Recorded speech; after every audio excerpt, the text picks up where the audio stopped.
Assalamualaikum warahmatullahi wabarakatuh. Pada semester 2 kelas 8 pertemuan kedua hari Senin tanggal 18 Januari 2021, Ibu akan melanjutkan pembahasan yang poin B. Di sini poin B kemarin itu kan hubungan teorema Pitagoras dengan segitiga. Nah, yang pada pertemuan pertama Ibu udah membahas yang poin pertama. Nah, ini lanjutannya dari 2 sampai 4 yang akan Ibu bahas. Nah, yang poin kedua itu adalah menemukan triple Pitagoras. Nah, di sini jika C kuadrat sama dengan A kuadrat ditambah B kuadrat. Ingat ya, C kuadrat itu artinya sisi miring kuadrat itu sama dengan jumlah kuadrat sisi siku-sikunya. Nah, jadi kalau misalnya dia memenuhi rumus ini, maka dia dikatakan triple Pitagoras. Nah, untuk lebih memahaminya, coba kalian perhatikan dua contoh di bawah ini. Tentukan bilangan-bilangan berikut yang merupakan triple Pitagoras. Yang A 9, 12, 15, yang B 13, 14, 15. Coba kita lihat penyelesaiannya. Ini kan angkanya yang A itu 9, 12, 15. Terlebih dahulu kita tentukan C-nya dulu yang mana. C itu adalah angka yang paling besar. Nah, C itu adalah 15-nya adalah C. A dan B-nya, ini Ibu menentukan A-nya yang kecil, B-nya yang besar ya. Kemudian kita cari C kuadrat, berarti kan 15 kuadrat. Ini kan C-nya kan 15, berarti kan 15 kuadrat. 15 dikali 15 hasilnya adalah 225. Kemudian kita cari A kuadrat ditambah B kuadratnya. Sama dengan 9 kuadrat ditambah 12 kuadrat. Kan A-nya 9, B-nya 12. Ternyata hasil dari A kuadrat ditambah B kuadrat itu adalah sama, 225. Lihat nih, hasil C kuadrat dengan A kuadrat tambah B kuadrat itu sama, hasilnya 225. Karena C kuadrat sama dengan A kuadrat tambah B kuadrat, atau nilainya ini kan 225, ini juga sama 225. Oh, berarti bilangan ini adalah triple Pitagoras. Paham ya? Nah, yang contoh B-nya. Angkanya itu adalah 13, 14, 15. Kita tentukan C-nya adalah 15, angka yang paling tinggi. A-nya 13, B-nya 14. Kemudian kita cari C pangkat 2. C pangkat 2 adalah 15 pangkat 2. 15 kali 15 hasilnya adalah 225. Kemudian kita cari A kuadrat ditambah B kuadratnya sama dengan 13 kuadrat ditambah 14 kuadrat. Hasilnya diperoleh 169 ditambah 196. Oh, ternyata A kuadrat ditambah B kuadrat itu hasilnya 365. Kita bandingkan ya. C kuadratnya hasilnya ini. Karena C kuadrat tidak sama dengan, jadi kalau tandanya seperti ini sama dengannya dicoret, itu dibacanya tidak sama dengan. Karena di C kuadrat tidak sama dengan A kuadrat tambah B kuadrat, atau kita tulis nilainya. C kuadrat kan hasilnya 225, sedangkan A kuadrat tambah B kuadratnya itu 365. Jadi kan 225 itu tidak sama dengan 365. Oh, berarti angka-angka ini, bilangan ini adalah bukan triple Pitagoras. Paham ya? Di sini catatannya, jadi kalau sama dengan itu dibacanya sama dengan, tanda seperti ini. Kalau tanda sama dengannya dicoret, itu dibacanya tidak sama dengan. Paham ya?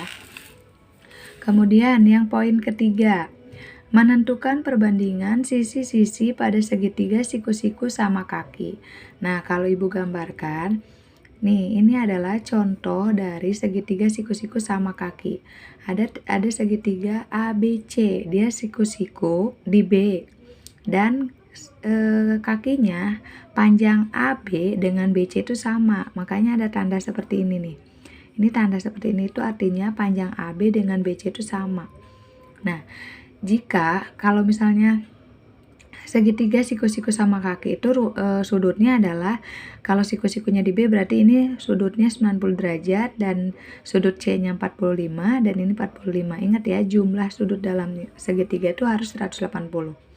Jadi kalau ini 90, ini 45, ini 45, kalau dijumlahkan itu 180 derajat.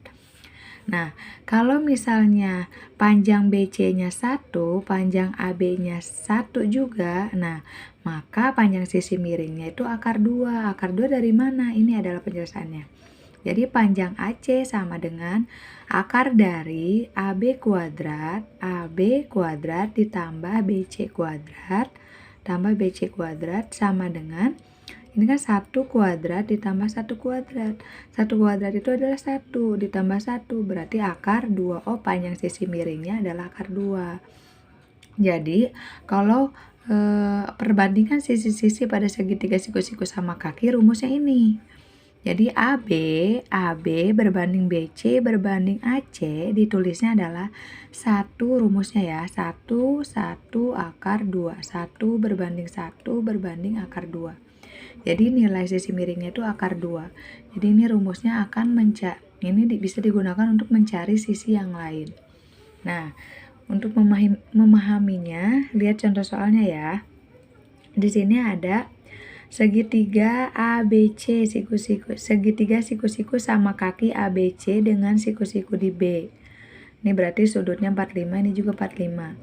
Jika diketahui panjang AB-nya 8 di sini ya. Segitiga ABC adalah siku-siku di B. Maka sudut B 90, benar ya, sudut B-nya 90. Di panjang AB-nya 8 cm. Yang ditanya, hitunglah panjang BC dan juga AC. Nah, yang ditanya adalah panjang BC dan juga AC. Nah, kita bisa menggunakan rumus ini. Lihat penyelesaiannya. Yang bagian A, kita mencari BC kan, BC nih. Karena segitiga siku-siku sama kaki, maka panjang BC sama dengan AB, yaitu 8 cm. Nah, jadi kalau misalnya ini AB-nya 8 cm, ini juga udah pasti BC-nya adalah 8 cm karena dia siku-siku sama kaki, panjangnya sama. Paham ya? Kemudian untuk mencari panjang AC, nah lihat, untuk mencari panjang AC ini kita bisa menggunakan rumus yang ini. Nah, kita bisa menggunakan perbandingan rumus ini. Karena AC yang ditanya berarti AC duluan yang ditulis. AC per AB. Kenapa per AB? Karena AB adalah sisi yang diketahui, sisi yang ada nilainya. Jadi AC adalah sisi yang ditanya, AB adalah sisi yang diketahui. Sama dengan ini adalah nilai perbandingannya. Nah, AC itu kan di sini sisi miring. Sisi miring itu nilai perbandingannya adalah akar 2. Berarti akar 2 per AB itu nilai perbandingannya adalah 1. Nih, AB itu 1 nilai perbandingannya. Jadi, AC per AB sama dengan akar 2 per 1. Jadi ini perbandingan panjangnya, ini perbandingan sudutnya ya. Nih, ininya nih. Kemudian sama dengan AC per 8, AB-nya kan 8 cm. Sama dengan ini akar 2, AC itu kan sisi miring, akar 2 per 1, kemudian kali silang.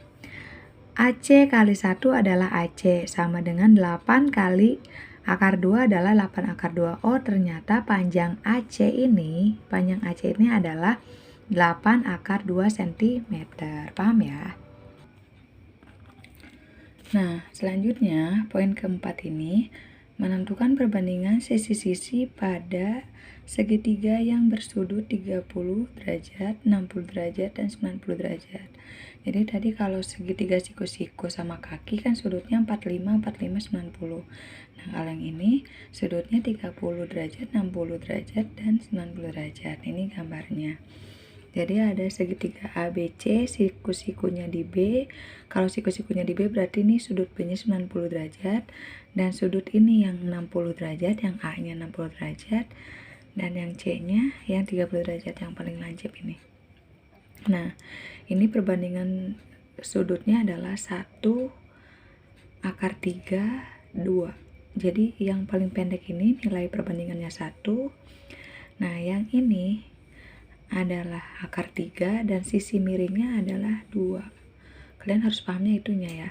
Jadi sisi terpendeknya 1, jadi karena AB, BC, dan AC-nya itu bisa ganti-ganti. Yang kalian harus pahami adalah sisi terpendeknya itu nilainya 1. Nah, sisi yang panjang ini adalah yang BC-nya ini adalah akar 3 dan sisi miringnya itu nilainya 2. Nah, contoh soalnya ini. Diketahui sebuah segitiga ADC dengan sudut DAC 60 dan panjang AC-nya 14 cm, tentukan panjang AD dan DC. Jadi nih, segitiga ADC, sudut DAC berarti sudut A-nya adalah 60. Sudut A-nya DAC itu artinya sudut A-nya 60. Nih. Berarti ini 30-nya di sini. Nah, kalau kita lihat berarti ini adalah nilai perbandingan, ini satunya di sini, ini akar 3, ini 2. Yang ditanya adalah panjang AD dan DC. Kita cari dulu panjang AD-nya. Kita biasakan kalau misalnya kita mau mencari AD, berarti AD dulu yang ditulis. AD per AC. Kenapa AC yang ditulis? Karena AC yang diketahui nilainya. Jadi AD yang ditanyakan, AC yang diketahui. AD per AC sama dengan, ini adalah nilai perbandingannya. AD adalah sisi terpendek. Sisi terpendek itu nilainya 1. Berarti ini 1 per AC. AC ini kan di sini sisi miring. Sisi miring itu nilainya 2. Berarti 1 per 2. Jadi AD per AC nilainya tulis 14 cm. 14 sama dengan 1 per 2 kali silang. Jadi AD kali 2 adalah 2AD. 14 kali 1 adalah 14. Jadi AD sama dengan 14 dibagi 2. Jadi AD-nya adalah 7 cm.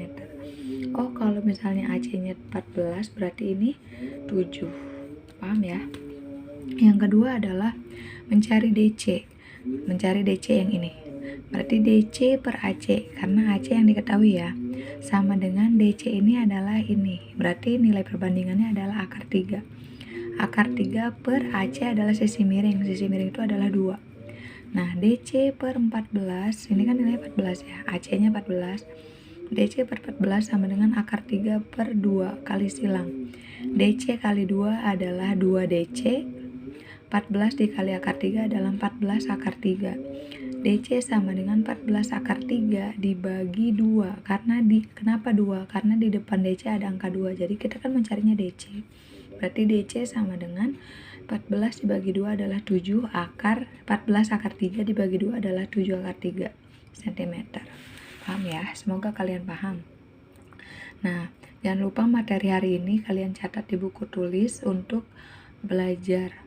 Dan selanjutnya kalian latihan soal, kerjakan tugas mandiri di LKS halaman 7, nomor 4 dan 5 dikumpulkan.